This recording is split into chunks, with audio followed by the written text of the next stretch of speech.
Solomon Dryden had always carried himself with the quiet dignity of a man who had served his country with unwavering loyalty. For over 2 decades, he had been a proud Marine, wearing the uniform with honor through deployments and hardships that few civilians could comprehend. Now retired, his most important mission was supporting his son Jamal, who was about to graduate from high school, a milestone that represented hope, achievement, and the breaking of cycles. Solomon had watched Jamal grow from a curious boy into a young man determined to carve his own path. This graduation was not just a ceremony, it was a symbol of everything Solomon had sacrificed for. On the day of the ceremony, Solomon arrived at the local auditorium early, his Marine lapel pin pinned firmly on his jacket. His heart swelled with pride as he thought about Jamal walking across that stage, the culmination of years of late-night studying, struggles, and dreams. The crowd buzzed with excitement, parents clutching programs, students nervously adjusting caps and gowns, and teachers sharing smiles of accomplishment. It was a joyous occasion. But what should have been a moment of celebration quickly turned sour. 2 security guards blocked Solomon's path near the entrance. "Sir, this event is for students and immediate family only. No extras allowed," the first guard said curtly. Solomon blinked in disbelief. "I'm Jamal's father," he replied calmly. "I'm here to support my son. Please let me in." The guards exchanged a look, their faces hardening. "There's no extra seating, sir. You need to leave." Solomon's voice stayed measured but firm. "I've been here before. My presence is not extra. It's expected." The guards ignored his words. "We don't want trouble. Step outside, please." In that instant, the auditorium seemed to hold its breath. Families nearby noticed the interaction, their smiles fading into uneasy whispers. Solomon's shoulders tensed, the sting of an invisible but sharp barrier settling over him. The proud Marine, who had faced danger head-on in foreign lands, was now being treated like a problem in his own community. The humiliation cut deep. Inside, Jamal's heart pounded. From where he sat, he saw his father confronted by strangers who questioned his right to be there. It was a wound far heavier than any schoolyard taunt. It was the painful reminder that the fight for equality was not just on distant battlefields, but right here at home. Then, from the back of the auditorium, 6 figures rose. Navy SEALs, brothers in arms. They had served alongside Solomon in missions where loyalty was forged in fire.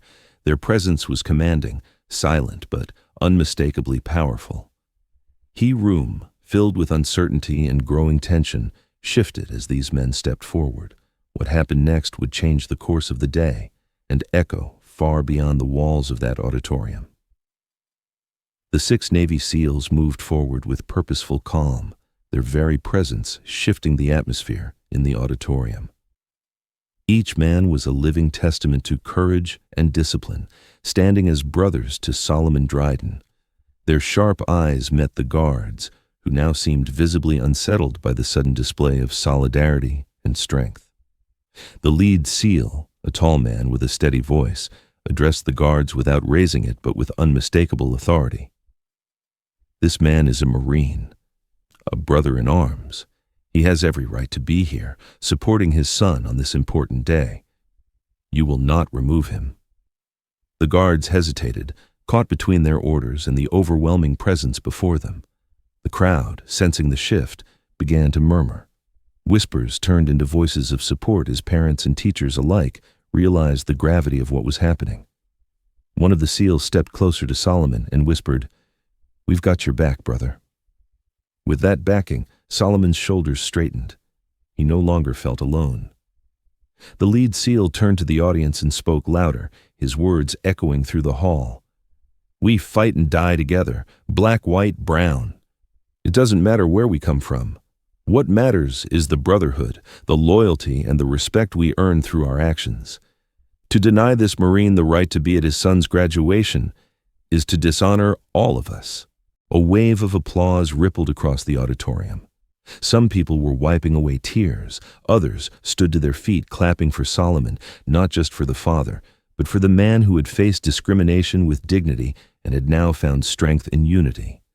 The guards, realizing their mistake, stepped aside silently, no longer willing to cause a scene. Solomon entered the auditorium to a standing ovation. His son Jamal ran to him, wrapping his arms tightly around his father. The pride in Jamal's eyes was unmistakable. It was a moment of triumph, not just for a graduation, but for justice. After the ceremony, Solomon stood before the crowd with the seals by his side. He shared stories of sacrifice and the true meaning of service. "Racism is a wound we must heal," he said, voice steady but emotional. "It is not just about words or policies. It's about seeing each other's humanity and standing up when it matters." That day, the community learned a powerful lesson. Solomon's story spread far beyond the town, a symbol of resilience and hope. It reminded everyone that even in moments of injustice, courage and brotherhood can silence hatred and bring people together.